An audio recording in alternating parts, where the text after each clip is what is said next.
Well, hello, folks, and welcome into UnAnchored Boston. Easy for me to say. With Lesley Visser, I am Mike Lynch. Bob Lobel is off this week, and he will rejoin us last week.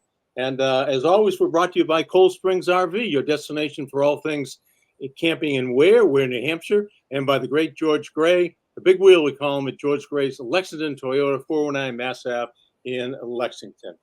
All right, where do we start with Lesley Visser? Do you want me to just read the litany of things you have done and accomplished? That might take 45 minutes, Lesley. So I'm just going to say, welcome to the show. Lobel doesn't know what he's missing today. Well, do you think he knows that I'm still upset, as we talked about for a second, that I invited both you and Bob to my wedding in 1983 to Dick Stockton, and you both declined? And yes, I was in sort of a huff about it, but I mean, come on, it's quite a few years later. Well, a girl from BC has a long memory. She doesn't really forget things like that. Well, I told you guys it was okay. It was good enough for Bill Russell and Red Auerbach to come to our wedding, but not you and Lobel. We have very high standards. Yeah, those losers. You don't want to be around those losers. Absolutely not. I'm going to have to start. I still have all my mail from 1983, so I'm going to look through them again. But I don't think I was invited. I think Lobel might have been invited. I'm not sure I was. I think most of that mail's from the IRS. Good point by you. Oh, so where are you these days? And tell me what you're doing. Oh, I'm still with CBS, which is ridiculous. I have a contract. I just do features now. I don't do sidelines anymore, although I don't think there's any sport that I didn't do the sidelines for. But I live in Florida. I actually live about a mile and a half from Tom Brady. Really? It is.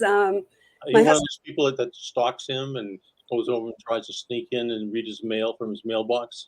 No, but I will tell you, my husband doesn't play golf anymore, but he belonged to Indian Creek, which is weird. I don't know if you know. And it's, you have to cross a little bridge, and it's just homes on a golf course. So I saw some of, I don't play golf, but I saw some of Tom's home going up. And I mean, it's beautiful. It's not the typical Addison Meisner that you see in South Florida, but it's very ecological. And Giselle lives just across the Biscayne Bay. So I think their family can get together easily. And I think people just let them be, mostly.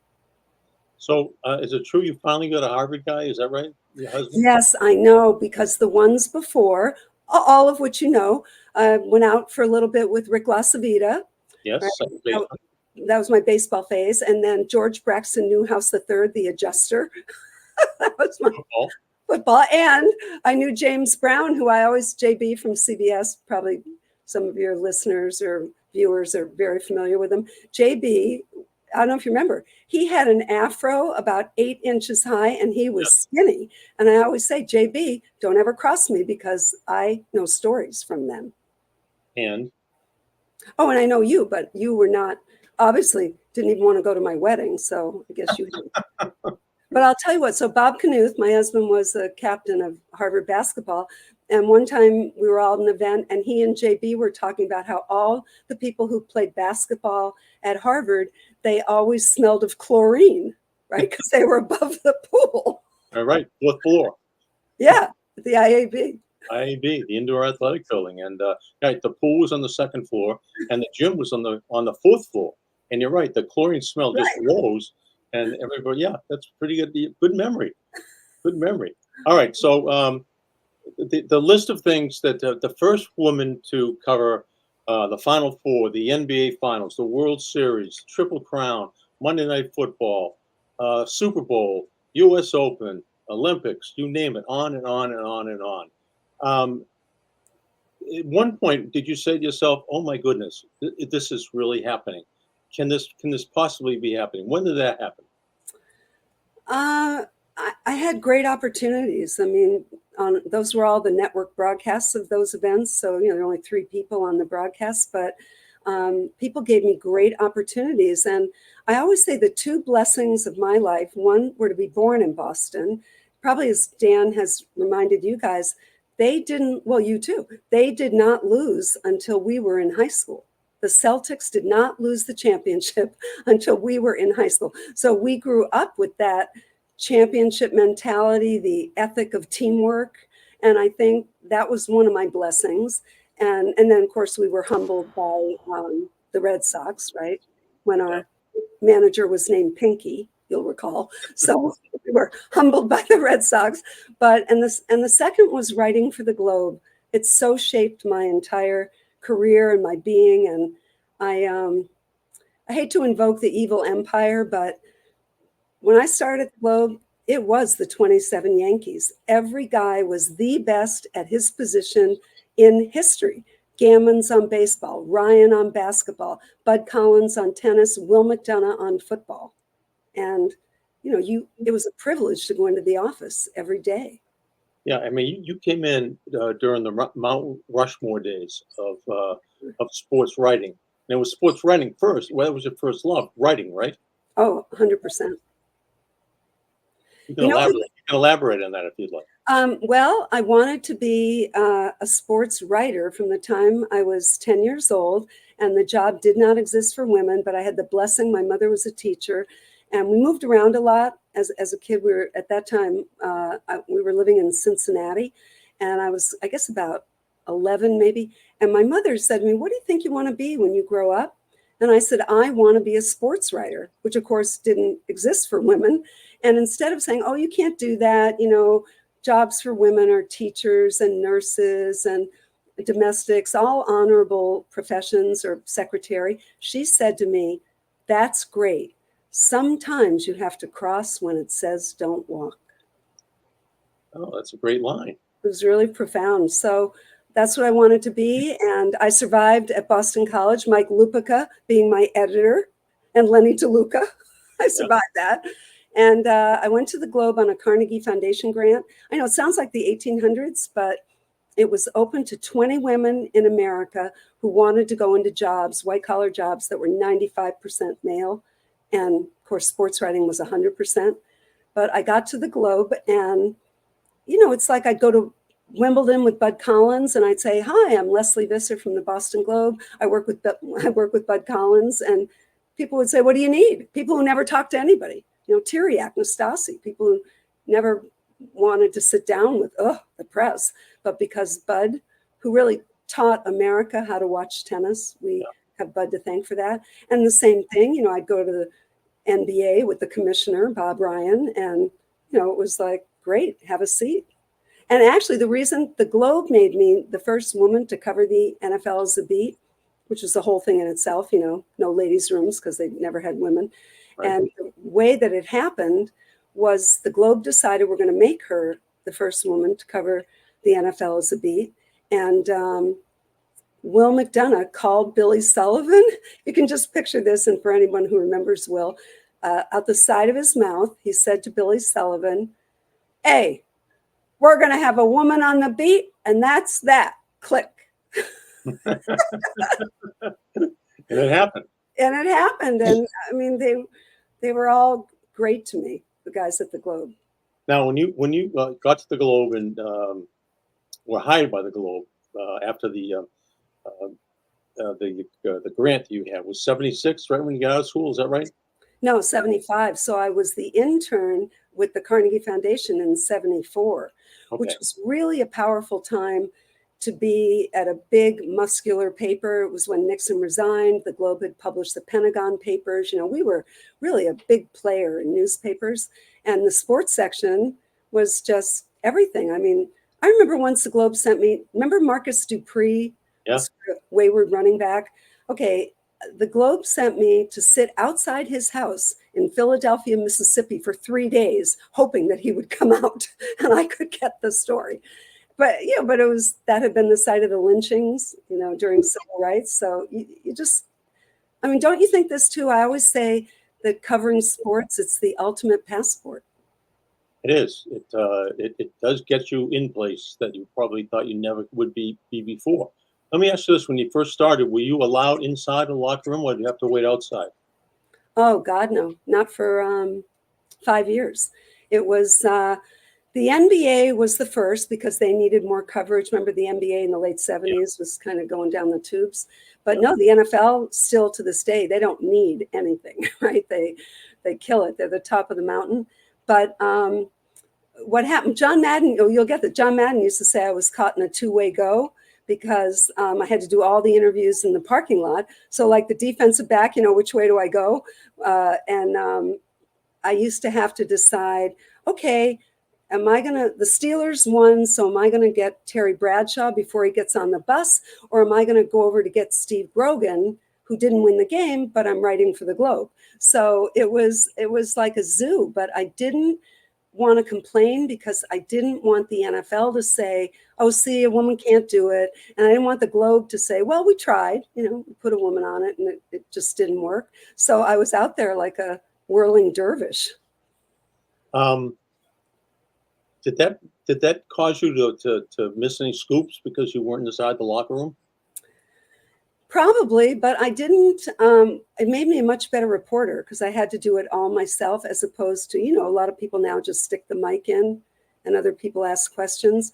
But, Willie would look out for me. You might want to follow up on this but yeah, probably. But I was wedded to covering the NFL, and it was such a different time. We flew with the team then, the media flew with the team, and so you got to know the guys really well. When they made the playoffs already, the Patriots had a last game against Tampa, and so Russ Francis brought his guitar on the plane, and we sat on the beach. He wasn't going to play, and we sat on the beach, and he played Hawaiian songs. Can you imagine that happening now?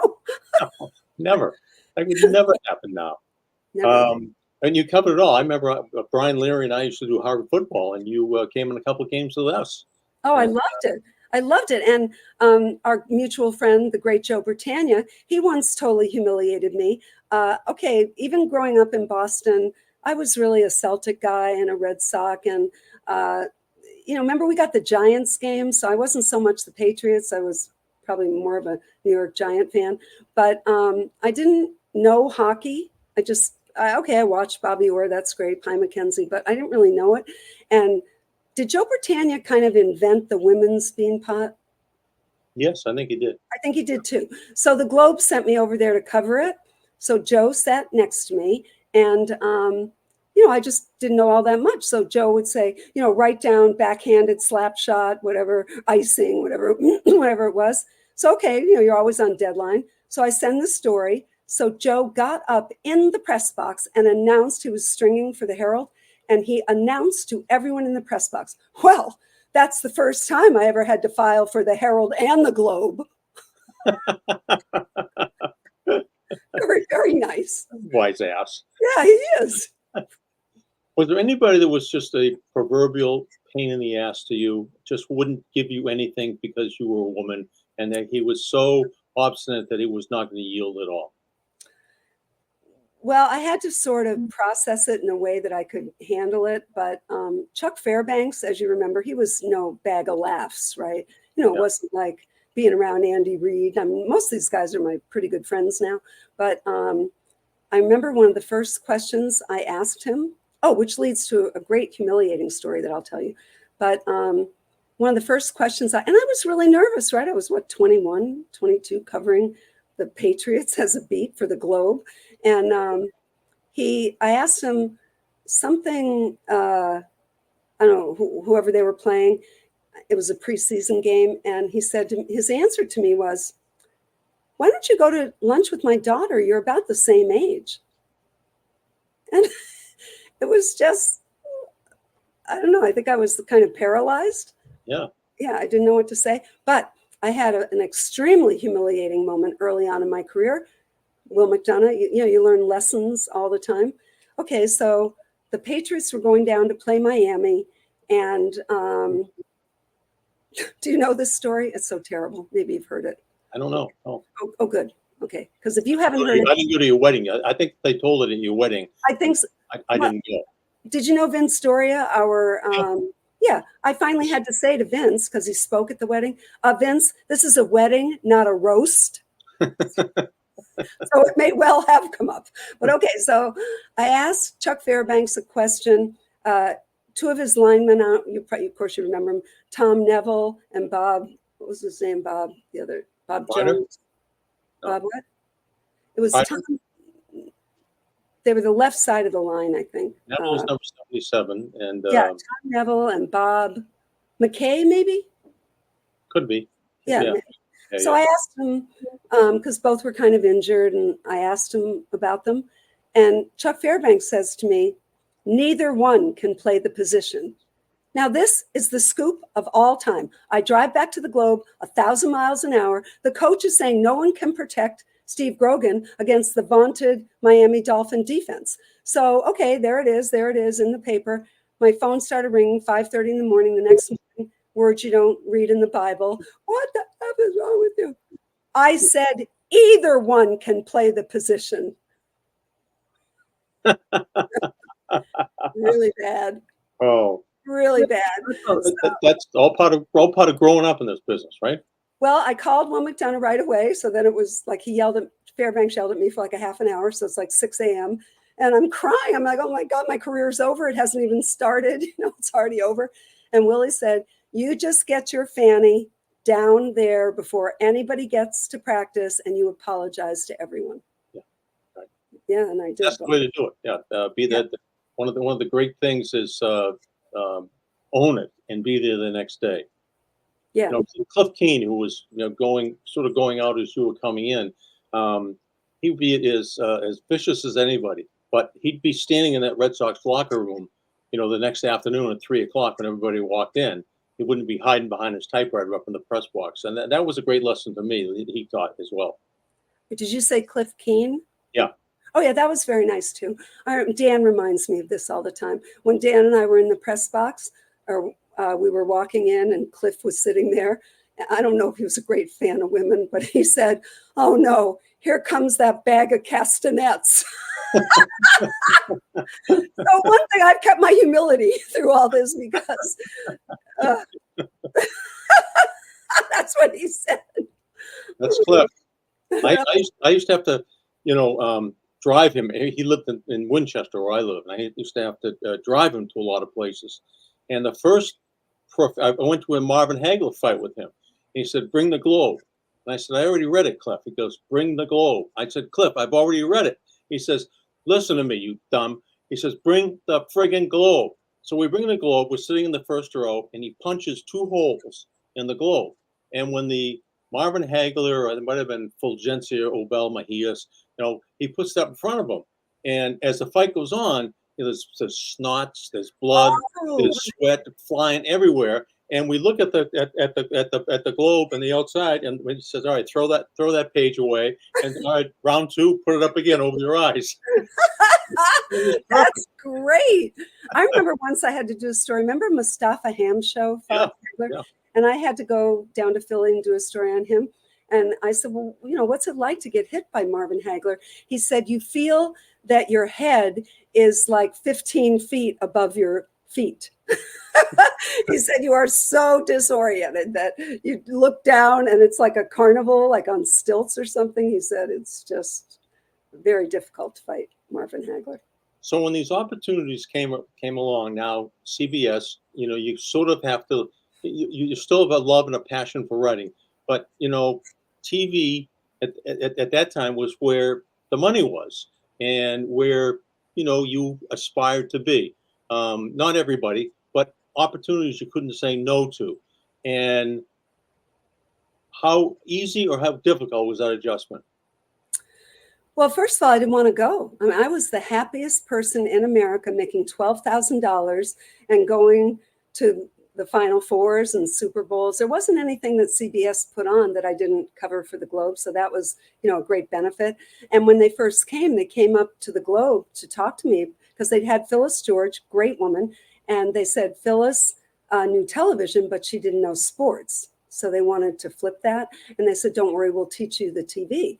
So I thought, well, why would I want to leave the Globe? I mean, look, I have the greatest job in America.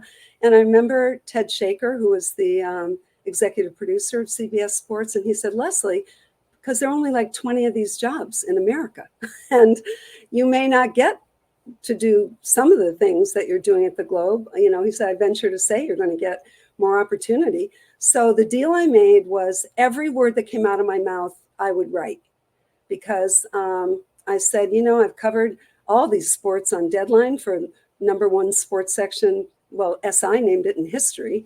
And I'll trust if I criticize the Cowboy linebackers, it'll be because I think it, not because someone handed it to me, which I think helped me. You know, there aren't many 70-year-old women with network contracts. So I think coming from journalism, being a writer really helped.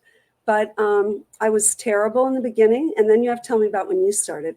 I remember, my first assignment for CBS was the Lakers Celtic in '84. I mean, not nervous enough, right? Right. And at least I'd covered enough Celtics, so I was familiar with them.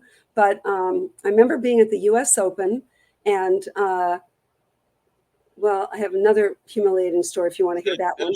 Tennis U.S. Open or golf U.S. Open?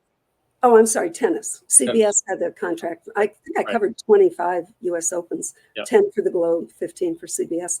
And so I had to interview Chris Everett, who I'd known like for a million years, but I looked like I had rigor mortis. I took the mic, so Chris, and she was like, what is wrong with you? But I mean, weren't you at first? I mean, weren't you nervous or no? Sure. I can remember the Red Sox had an exhibition game today against the Detroit Tigers. Let's now look at the highlights. And then my head would get down before I started, and it was awful. And finally, I threw the script away after like a year and just did everything. Write a couple of bullet points down. And that was it.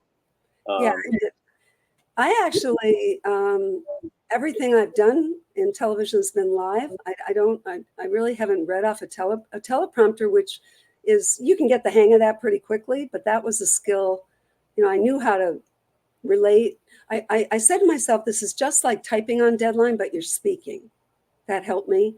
But here's another great story. You must wonder how I lasted in this business at all. There's a lot of room in that BC brain to store all these stories. Right? Yeah. Plus, I had Bob Ryan ahead of me. Right. So I remember at a U.S. Open really early in my career, like '85, there was a player, Hana Mandlikova, who she was a great player. She was from Prague, idolized Martina. Do you know the Ova always means daughter of? Navratilova. Her father's Navratil Sharapova. So there was a player, Hana Mandlikova, and she went from like 55th in the world up to 5th, and she won the U.S. Open that year. So Brent Musburger threw it, let's go out to Lesley Visser. It was an early round match. Who's with Hana Mandlikova. And I said, Hana, to what do you attribute your sudden rise in the rankings? And Hana said, well, did I mention she was from Prague with a thick accent? She says, well, I think it is my new couch. So I thought, everybody has training methods or whatever. So I said, oh, did you get some new furniture? And she looked at me on network television and said, don't be ridiculous. Billie Jean King, my new coach. That's right.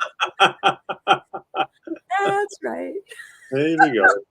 So I laughed too. I said, oh my God. Because really, why would I be asking her about her furniture? And then CBS would play it every year at the seminar. Yeah. Let me ask you this. You were married for some time to Dick Stockton. And in 1984, you said you were covering the NBA Finals, Celtics-Lakers 7-game series. Dick was doing the play-by-play. If that happened today, you guys would be on every single 7:30 p.m. show every single night. The married couple is covering the dream series, Yeah, probably. Well, I met him at the 6th game of the 75 World Series, which, of course, anywhere you went in the world, people would yell to Dick, if it stays fair, home run. And I'd have to say, yes. And that's the night we met, Dick and I. But he was just a joy. I mean, he played Gershwin on the piano. He knew everything. He read. He always had a book. I mean, we had a great marriage. We just kind of ran out of gas, 27 years. Good guy, though, real good guy. And that, I suppose. You want to tell a story how you met it? We think of Game 6, all we think of is, stay fair. So tell us about that. Well, you know who introduced us? Do you remember Joe Domino? Yeah. Yeah, Joe Domino was the head of Channel 38 or something. 38, yeah. Channel 38. So he said, he introduced us, And Dick and I had then, that was 70, obviously 75. And after the series ended, whatever happened in game 7, I don't remember. But It rained away for a day or two, I think. One of my College World Series, we hired Joe Morgan, and I didn't want to talk to him. Really? Yeah, he was with us and I said, I don't need to know the crossover to steal second. I don't want to hear about it. But yeah, exactly. So after the series ended, I guess Dick called me at the Globe or something, said, would you like to go out? And we went to the Cafe Budapest. Do you remember that? Sure. Okay, so a couple days later, there was a note in my typewriter, which we're pretty sure was from Lee Montville. It was a note in my typewriter that said, Lesley, before you think you're really going to like this guy, you ought to know that he's been to the Cafe Budapest with a different woman 3 nights this week. So I was always like the kid's sister they had to take to the park. That's how they treated me. That's how they treated me. But yeah, Dick and I, and it was really fun. We did some games together. We did an ALCS. It was Jim Cott in the booth then with Dick, and I was on the field. And Dick said, well, let's go down to Lesley Visser. And one time Cott said, why don't you just say my wife? Which would make more sense. Yeah. I didn't know they were married. Wow. Did you ever have to do this? Vince Story used to do this. I was like a George Plimpton for him too. Oh, hang gliding's a new phase. Let's send Lesley, right? Break my collarbone. Okay. Well, CBS did some of that with me. They made me take batting practice at a World Series. It was one with Sean McDonough. We did, he was so young, he did a World Series. And Jim Cott, could you imagine the bat's going around my neck, right? It was just coming out of the machine. But, what the heck do I know? So anyway, Jim Cott, though, has to commentate on this. So it was like, typical lefty, trouble with the low ball. He's like, but those were fun. I remember once Boomer Wells sent me a hot dog during the game. Really? He was crazy, yeah. Wow. It was Toronto. Elaborate on that story. Don't just drop it on me and move on. Oh yeah, sorry. Well, he, people don't remember he pitched a perfect game, with the Yankees, but I guess I had a couple of assignments out near the bullpen. It was when he was with Toronto, and he just thought, well, she looks hungry. I'll send her a hot dog, which I didn't tell the crew because I knew the camera would shoot it. But I always found athletes, if you were straight with them, then they were okay. I always found that if you were real, they'd be real with you, even if they didn't want to say much. At least they would. They'd let you know that I'm not in the mood. But I never really got treated with disrespect. I really didn't. I mean, you get hit on a lot when you're young. Yeah. Oh, you'll laugh at this. About 2 years ago at a Super Bowl practice early in the week. So I have a baseball cap on, and a windbreaker, and some player came over and he's giving me the yo baby. And I looked at him and I said, "Are you kidding? I'm on Medicare." remember the Edvard Munch painting? Like that. And I mean, he ran like Noah Lyles across the let me ask you this. When you see Doris Burke this year doing the NBA Finals, when you see the phenomenon that is Caitlin Clark, do you think back, to the days when you could only dribble 3 times and pass to somebody else in the front? You couldn't go in the front court or back court in girls basketball when we were in high school. You must be pretty proud that, you were the bulldozer that really paved the which is now an 8-lane highway for some of these women. Do you think about that at all? God, you just encapsulated it so beautifully. I was the rover in high school. The one that could cross, yeah. But I have such gratitude for the opportunities that I had and people who stood up. I mean, I got physically, Bill Yeoman, the coach of Houston, basically pushed me out of the locker room. I don't care about the Equal Rights Amendment. I'm not having her when I had the credential for it. And now I love that women don't have to think about it. When I covered the Patriots, the credential that I wore said no women or children in the press box. And now I love it. And women can do anything now. Matter of fact, when Doris went into the Providence Hall of Fame, I was her presenter. So I have loved all these. They're like younger puppies who have just soared. And you see women. Beth Moen does NFL games. You can be a writer, a broadcaster. You can be a podcaster. Now women are owning teams. I work with Lisa Lesley and Swin Cash, and Swin is huge with the Pelicans, and Lisa's a part owner of a team. So I do. I think women, it's all out there for them. Not going to be easy, but it's out there. Yeah. So, like, who would you say were some of your mentors getting you into that lane that's paved a little bit smoother now than it was back in 1974? Well, certainly all those guys at the Globe. I remember Dale Murphy, very popular player, and the Globe sent me down to do an Atlanta playoff game. And Dale Murphy said, he made me the bad guy. He said, no disrespect, but if she comes in, I won't talk to anybody, because he was I think he was evangelical or something, very faithful. And I think he was a Mormon. Oh, was that what it was? But very, everybody loved him, So Peter Gammons and Dave Anderson, the great writer, won a Pulitzer for the New York Times. They stayed outside with me. So moments that they don't even remember, but meant the world to me. And like the Patriot players, the defense used to, remember Sugar Bear Hamilton? Of course you do. And, those guys, they would have me over to watch defensive film that they put a sheet up, in their apartment. Tony Jones, right? We'd sit there. And one time I asked them, why are you guys so great to me? And Sugar Bear said, because we know what it's like to be the only one. Yeah. So people, and the same thing, but I learned so much from the guys at the Globe. And then, the privileges I've had are insane. I rode John Madden's bus with him for 5 years.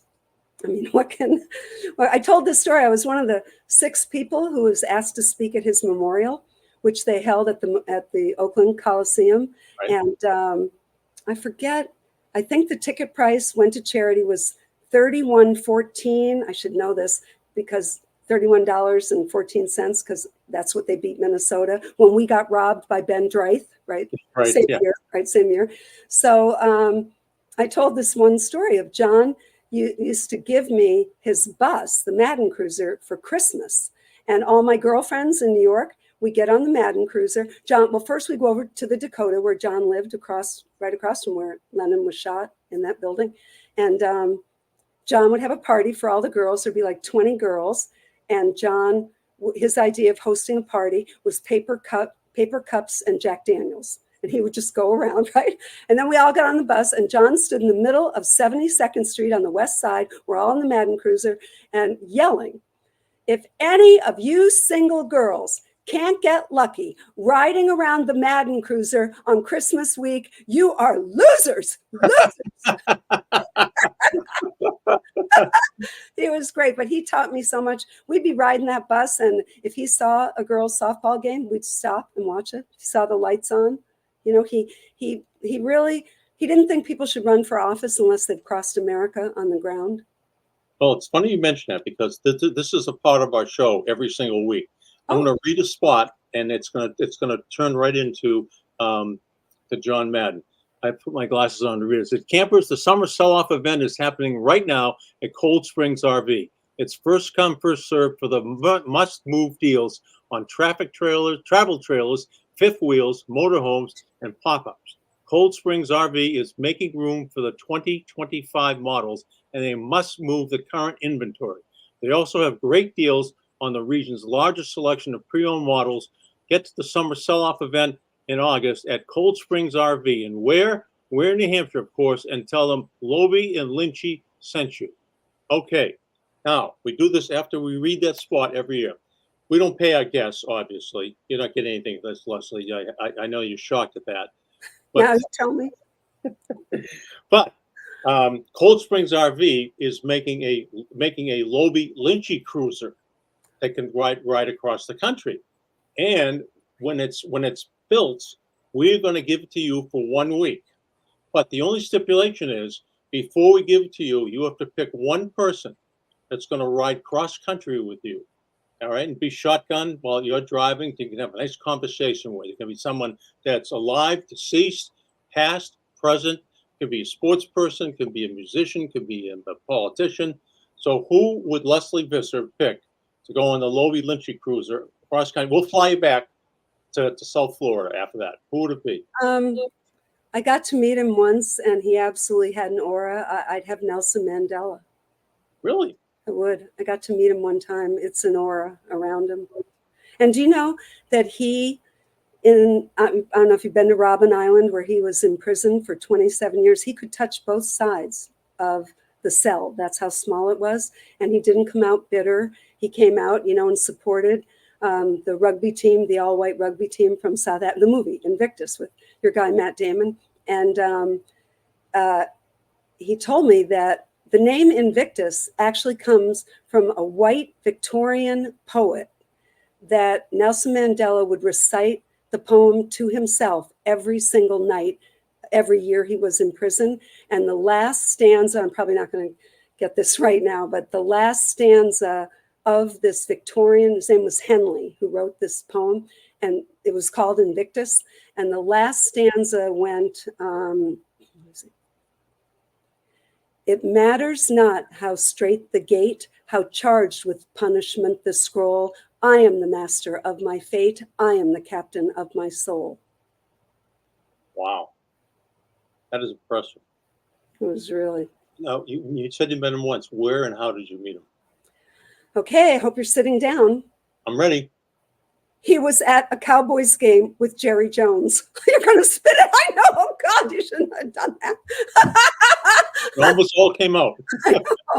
I know. It was after he was released and been elected. And yeah, he came, and he definitely, and John Madden did that game. So it was, I wish I had a picture of John Madden and Nelson Mandela, because John was so profound in my life. And he was like a modern Mark Twain.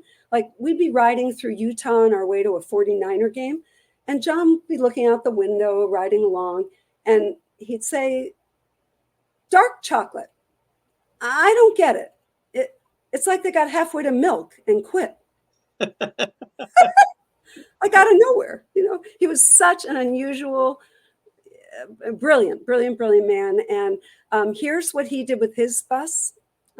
He modeled his after Dolly Parton's, because they were in a commercial or something together, so he got to see hers. So what he did was, he had a table in the front, like if you were going to, where is it, Ed Clevin? What's that Chinese restaurant he'd always drag us to? Hop from. Kowloon? Oh, Kowloon. He liked Kowloon, yeah. Oh, something. So they're, like a red banquette thing with the table in the middle. Only there were not banquettes with John, but so that he could sit and talk to people. And then he had screens, so you could watch the games. But he once made me, I had to keep diagramming the Redskins counter tray until I got it exactly, because he thought you were no one if you could not diagram. Okay. The guard pulls, the tight end goes up. Okay. John Madden had a son who played football at Harvard, by the way. He certainly did. And I got to know Mike and John pretty well. One at Brown, as you know. And Mike, he was the one who invited the people to speak at John's memorial. And I mean, he was just so beloved, it was, and the bus itself, which will happen with you guys, the bus is like a character. It's beloved. Like when we do Bears games, he would park it at the Navy Pier, and you'd think the bus was a rock star. Yeah. Well, that's how it's going to be when the Lobe Lynchy cruiser comes out. You may not be able to leave South Florida because there'll be such a traffic jam there. You may need an escort to get out onto 95 and get on your way. The police escort. Don't you get those? Yeah. Well, we have them available. Some people, may not need them. You will need them, especially if you have Nelson Mandela. But do you think that Cold Spring is going to say that perhaps we want Bob to read that every week and not Mike? Or do you have to read that? Bob usually reads it. He does. He does. He's not here, so I did my best, and I had never looked at that script before. Oh, you couldn't tell. What a natural! I said, if Bill and I had to read commercials on television, we'd never have a sportscast because it would take us so long to read the copy that the 3 minutes of sports be gone by the time we finished. Well, it was the hardest thing, you must face it in hockey, is I did figure skating around the world with Dick Button and Peggy Fleming. I was at ABC for a while. And those names, and it'd be like, I knew it'd be coming up and I was going to have to say, Berezhnaya and Sikar Lidsta. And I'd just be like, oh God, please let it come out all right. When I would do tennis on television, if I couldn't pronounce a name, I would tell the producer, I said, 5 seconds and then crank it up, sound full. Just I could have used, I had wonderful partners I think I've done 30 NCAA tournaments. And, for a number of years, I had Dick Enberg and Bill Walton. That was a blast. And then I had Raftery and Vern for a long time. And Al McGuire worked 1 year with us with Dick Enberg, of course. And it was, he just wouldn't memorize any of the names. You're doing 4 games a day and everything was just big fella aircraft carrier. Like he had no idea. He didn't care. But he did say a great thing at dinner one time, kind of like a Madden. Out of nowhere, he said, kamikaze pilots, I don't get it. Why do they wear helmets? Good point. Pretty good. Pretty good. Who has wowed you? Let me start with people, co-workers throughout your career. Who have you've sat down next to somebody, or you've been down on the field and got the headsets on? Who have you worked with and you said, wow, she is great. He's great. I've actually had a number of those because by the time they get to CBS, or ABC, I did Monday Night Football. I was the first woman on Monday Night Football, and that was Al Michaels, who just is such a cut above. He's flawless. He always knows where the broadcast is going. And it was Frank Giffords last year and Dan Deerdorf. So, they were just giants, and I did figure skating with Al, also the Triple Crown, which that is not easy, memorizing all those horses. And each one's like a team. And then a World Series, couple World Series with Al. He was great. Jim Nance makes everything look really easy, as does Tracy Wolfson. Like she... and I used to do this myself. She is so prepared and yet makes it look easy. Like we all know how hard that is. Tracy makes up 50 cards a game, maybe uses 3 of them. But it's kind of like one time Raftery said, because he takes so many notes, watches so many games before, and he said, it's like a test. You never know what the questions will be. Yeah. That's and Dick, I got to work with Dick quite a bit. And I got to work with all the great Pat Summerall, who had such a different vision of now people are much more talkative, but Pat said just what was needed, just at the right time. Yeah. Followed by coming up, Murder, She Wrote. True Value Hardware Store at home. There was so many people. I talked to the late great Jerry Remy a lot, and he worked with a bunch of different guys, and he said nobody came more prepared for a broadcast every night than Sean McDonough. He said he was so prepared. He was, what I was going to say? We grew up, how we grew up on Kirk Gowdy? Yeah. And his son was the producer for the Triple Crown and World Figure Skating. So I remember one time Dick and I went to Kurt Sr.'s house in Palm Beach, and that was just like a child meeting a Beatle, for us. Kirk Gowdy was a Beatle, but Sean McDonough had so much of will in him, and he so wanted to meet the moment.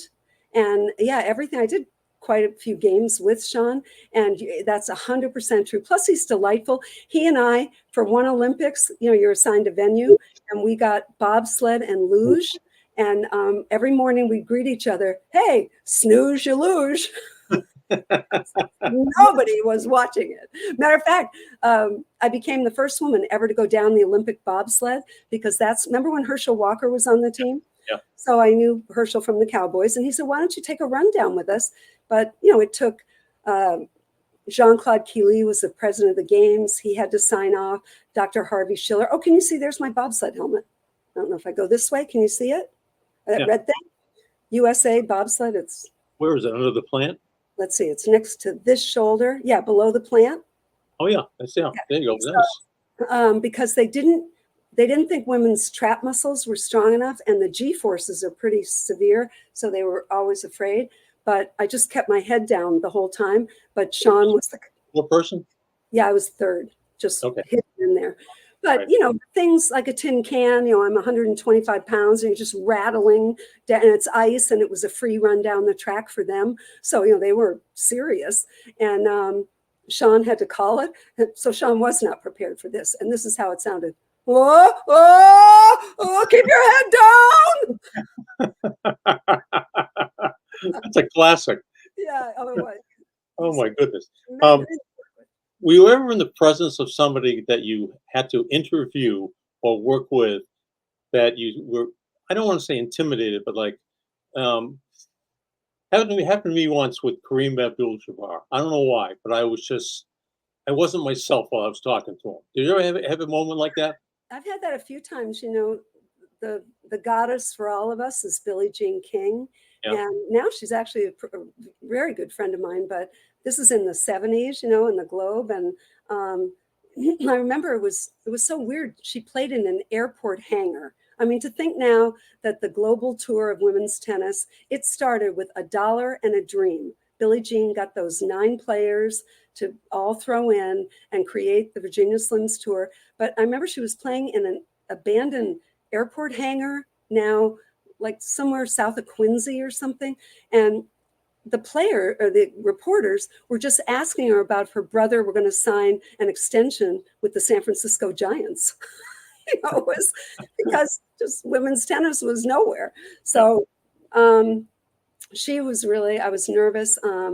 Arthur Ashe had such, a dignity about him when he would talk about how tough, some of those times were. So I'd say, I'm really glad. I don't know if you saw Jim Harbaugh's going to hire Colin Kaepernick. I saw that. Yep. I think that's great. Because people don't know he had called a Navy SEAL before he knelt. He had called a Navy SEAL to say, how would I handle this? And they said, that's how we show respect. We kneel. So I think a lot of it was one-sided in some of the description of what happened, but I'm glad he's going to get an opportunity. I don't know. I guess being an outlier myself, I always sort of I was nervous the first time I interviewed Jordan, because he was Michael Jordan. And he actually, we were coming back from a commercial, and he just put his hand in the small of my back and he said, I'll get you through this. Because I probably was shaking, That's pretty good. Yeah. I was like that with Bob Knight once, but he turned it right around on me. I never wear socks, so he says, well, the first thing we're going to do before we conduct this interview is pass the hat and get yourself a pair of goddamn socks. What the hell is wrong with you? It's the middle of February. Oh, he tried to humiliate me, and I got a standing ovation. It was on television. It's actually, the clip is in my video bio because it was so ridiculous. It was a regional final, and Indiana was playing Temple. So, I say, whatever, how are you able to defeat Temple? And he gives me, we scored more points than they did. Most of you in the media don't know that when the buzzer blows, and I cut him off and I said, yeah. Which is such a Boston thing, but he was shocked, and he laughed, and he and I, to the end, were great after that. Do you think one of the reasons you have been so successful for over 50 years is because A, you played sports, but B, you come back at people, and you've got you're very quick and you're very fast, and you disarm people a lot when they come in, and you just immediately said, oh, Mike, yeah, thanks a lot for coming to my wedding in 1983. I'm like, oh, nice to see you too, Lesley. Well, you got to take the higher ground. Yeah. But, no, I do think that's one of the blessings of Boston, and especially at the Globe. You didn't take the floor unless you had something that someone hadn't heard, or you were going to be funny. and it serves live television. That yeah, if you can be quick. I have such a respect for competition, because it didn't matter how much money your family had or anybody's family had. You can't buy a starting position on Harvard football or baseball. And I had such respect for the integrity of that, I mean, I've had CEOs say to me, my son goes out to those camps that they used to be AAU, now they're Under Armour or whatever, out in Vegas, and he can't get on the floor. And, I want to look at them and say, well, he's probably not going to defend Corliss Williamson or Zion Williamson or any Williamson. So I covered the game. I don't think Bob went do you think he went when Kent State played in the Garden? He should have gone. And John Dennis went there too. Well, this was wonderful. So with Vern and Bill Raftery, at that time, Bill would not let you go to bed. They had to keep the bar open. And after the games, everybody told stories. It didn't matter that we just worked for 12 hours, would not let you go to bed. So we had Penn against Cal, I think. Yeah. And it was the first round. And we're on the air. And Raftery says something about Coco Archibong, like his name in Nigerian means junior or something. And Vern says, where'd you learn that? And Raftery says, Vern, the things you learn late at night. To which Vern replies on the air, well, by that standard, I must be working with Socrates. It was a riot. Oh, the Masters, no interest or no women allowed. One event you did not cover, and I'm just wondering. The two I did not cover, and I was at CBS, and the Frank Cherkinian, the legendary producer, who really didn't. No, he didn't want women, but everybody loved him. Nance loved him. Lance Barrow, all our guys, everyone. Jack Whitaker, he was an idol to me. I got to follow him, but no, I never did. I never did golf, and I always wanted to do the Tour de France to see them ride up the Champs-Élysées at sunset. Yeah. So what for you do you think you would have loved to have covered? The Masters. It's I've never been to Augusta. I was an ardent before I had the stroke. I was a very passionate golfer.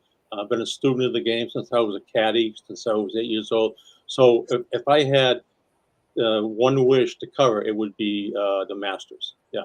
Well, I went a couple times because, but I don't know how Jim Nance does it. He would do from preseason football through the NCAA tournament and then head to Augusta. But I went a couple times. One of them, Dick and I went, and we got to sit in the tower with the cameraman at Amen Corner. I mean, it was just unbelievable. But CBS had this mandate, maybe you've heard this before, that if you were seen talking on your cell phone, you were pretty much fired.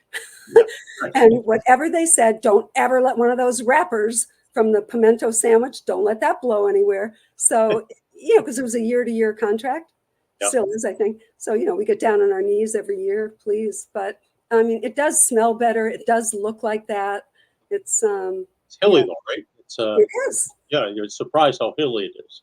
Yeah, one year Dan Deerdorf came, and that poor guy had a million knee operations and stuff, and it was kind of hard for him to get around. By the way, are both you and Bob doing pretty well? You look good.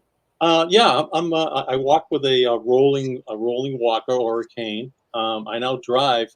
They outfitted my car with an accelerator on the left side, so I push a button and it deactivates the gas pedal on the right, and I drive it on the left. And I went up and saw my mom yesterday. She's 92. I was up in Swampscott and went to the beach with my sister and drove home. And so yeah, and Bob is he never complains. He never says why me, woe is me. We come on the show and we just have a blast. We just laugh and we shit all over each other. And do you think that we could not have that gadget accelerator on the Lynchy Lobe mobile? Because I would commandeer it, because I'd be so enthralled with our guest, you, and who you decided to take with you, that I'd want to be a part. I'd want to be the driver on every one of these things and just listen, over my shoulder all the time. And you guys could sit in the shotgun. But I think it'd be more fun with you driving, though. I'll tell you once, I used to have to interview whoever sang the national anthem at the, because you have 6-hour pregame shows. Yep. So one year it was Diana Ross, and it was like, you time Super Bowl pre-games pretty close to the minute to get all the commercials in. Yep. And she had in her contract that she would not be seen on the field with the Wienermobile.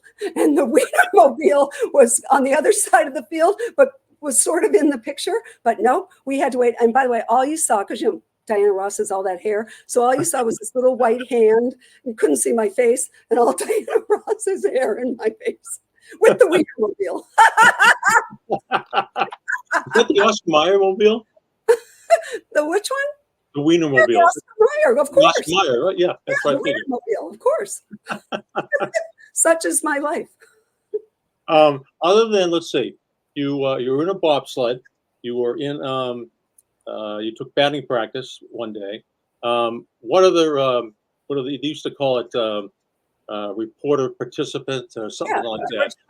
Oh, then there was the time Vince Storia. I don't know how he became one of my best friends. Actually, Dick and I would go for 12 summers on vacation with Vince Storia and his wife, like cycling in France or African safari, whatever. But one time Vince made me go. Do you ever remember orienteering? That was kind of a thing for a while. Okay, that's basically that you go into the woods for 3 days with a compass and a spoon. It was the precursor to Survivor. But I was not a Green Beret. I was just Lesley, So anyway, after the third day, they had to have the cops come find me because I'm going to find my way out of Blue Hills or wherever it was. So yeah, he was like, oh, we'll just have Lesley do that. You drop like Blue Hills right there. You're dropping the Quincy right there.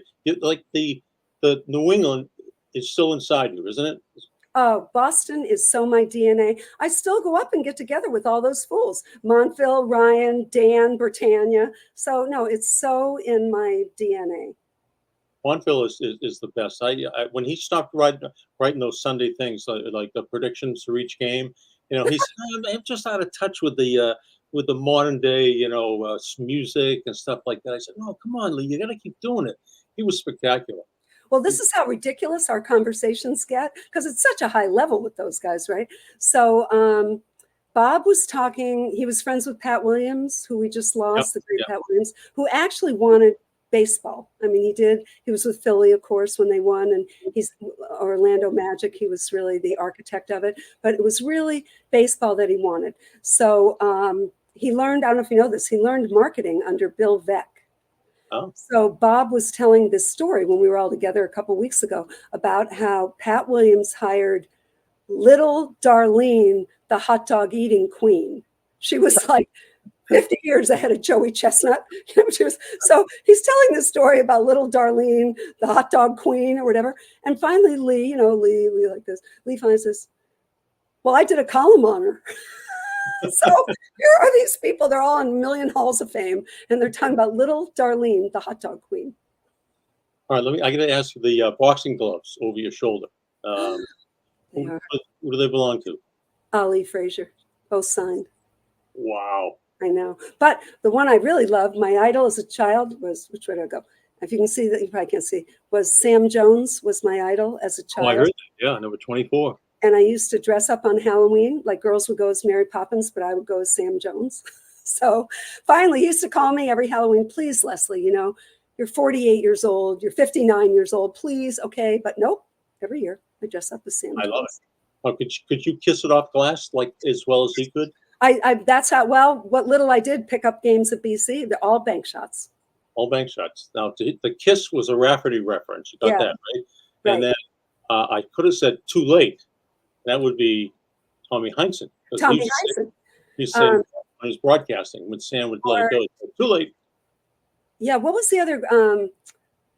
Raftery had another great one. Send it in, Jerome. It was Jerome guy from Pitt that broke the backboard. Correct. Take it home, Jerome, and then the glass shattered. It was send it in, and so he uses that all the time, and only if you got it originally, because he doesn't care if you don't get it. Too bad. All right. Has there been, and will there be a book? I did write a book. I wasn't the most really, to be candid. I just really told anecdotes like I've told here. I obviously I have a fair amount of scar tissue from getting, I tried not to look at them as hurdles, more as challenges, but I titled it My Mom's Advice. Sometimes you have to cross when it says don't walk. Yeah. But if I wrote another one, I would really try to make it more honest, I think, more of what, but in Boston, the reason Shaughnessy doesn't like Bob Kraft is because he appears needy. And, in Boston, we don't feature that. He also says, and I agree with him, that his when his relationships end with someone, they always end badly. But that's what he says about Robbie Kraft. Yeah, yeah. And well, see, I have a great spot for him because people always ask me, what's the first locker room you ever went in? And I said, Bob Kraft owned the team, and they think the Patriots, but it wasn't. It was the Boston Lobsters. And nobody was forget it. So he let me in, and matter of fact, they interviewed me for the Dynasty, but they obviously didn't use this. So kind of like the wedding invitation. Actually, that he was going to come to marrying Bob Knuth, but that's when Myra died. But anyway, so he let me in the locker room, the Boston Lobsters, but Tiriac smoked like a crazy man and blew the smoke right in the reporter's face. So here I was, my first locker room. Okay, finally, there's some equity here, and I'm in there. And one time I asked him, why did you take this job? And by the way, he's the richest person in Romania. Right now, Jan Tiriac is the richest person in Romania, a multi-billionaire. And he was always kind of wealthy, played hockey. I think he played for the Romanian Olympic team. But so he takes this job, right, with the Lobsters, coaching the Lobsters. So one time I said, smokes in my face. I said, why'd you take this job? He said, because Boston is a civilized city and Bob Kraft pays me under the table. So that did not make Dynasty. But all the years you covered the Olympics, international stars, did it change your perception of how the rest of the world feels about us, the United States? Well, you can see they're getting closer, like the basketball, both the men's and the women's, that, we sort of take for granted. The women was their 8th in a row, but it was damn close, as was, and the men struggled a little. And I think it speaks to the United States that so many of them come here to play in tennis, in golf. They come from other countries here, then they go back and represent, their country. But even like HBO, I worked for a while for Real Sports, and they sent me for 2 weeks to Shanghai to interview Yao Ming before he entered the NBA draft. And, you just see how global all sports are now. Caitlin Clark, would you have liked to have seen her on the Olympic team? Did she deserve to be on the team? Well, the part, when you go through this, the part that nobody talks about is who would come off, right? They're a finite amount. So in this case, who wouldn't have wanted to see Caitlin Clark? But it would have been Diana Taurasi's position. And I sort of think she'd earned the right to go for that 6th gold medal for herself, because she didn't play much, Taurasi, and Caitlin wouldn't have played that much. But it absolutely would have brought eyeballs. Absolutely, because she's magic. Have you ever seen anybody like that? First, in the sport of women's basketball, I have not seen it. Oh, well, who was really great? No, she passes like Bird and she shoots like Maravich. She's it. But people forget how great Cheryl Miller was. Yeah. She won the 84 games in Los Angeles. People just forget, but she dominated the middle of the court against those 7 feet Russians. She was really, really, a lot of really talented players, but Caitlin, she's a force. Yeah, Cheryl Miller is very much like her brother, same type of game. Correct. And the two of them, I can imagine the neighborhood game of horse or a pickup game of 21, just must have wiped everybody out. Well, Cheryl told me once that her brother would go down to get a pickup game, and whatever court they played on, they were pretty good players. And so 2 guys would be like, yeah, okay, but what else you got? And Cheryl would come out of the bushes and they would just smoke the people. What do you miss most about Boston? That I don't get back there enough, because I feel like I have my posse in place. You'll have to join my posse now, or I'll come to you, because I guess people go to you and Bob. But My goal would be to get back there somehow. Yeah. You know, even though it's very different and vastly more expensive. When Dan and I, so we were the 3 high school writers, Shaughnessy, Kevin DuPont, and myself, and we go down this place, the Wharf, that was on the wharf, where only the dock workers went, and it was 2 margaritas for $5, and we thought, my God, this is like Peacock Alley. Perfecto. Hey, let me read this one spot and I'll let you go. All right. George Gray's Lexington Toyota. I got to put my reading glasses on. All right. Hey, if you're thinking about a new vehicle, go where Lovie and Lynchy go.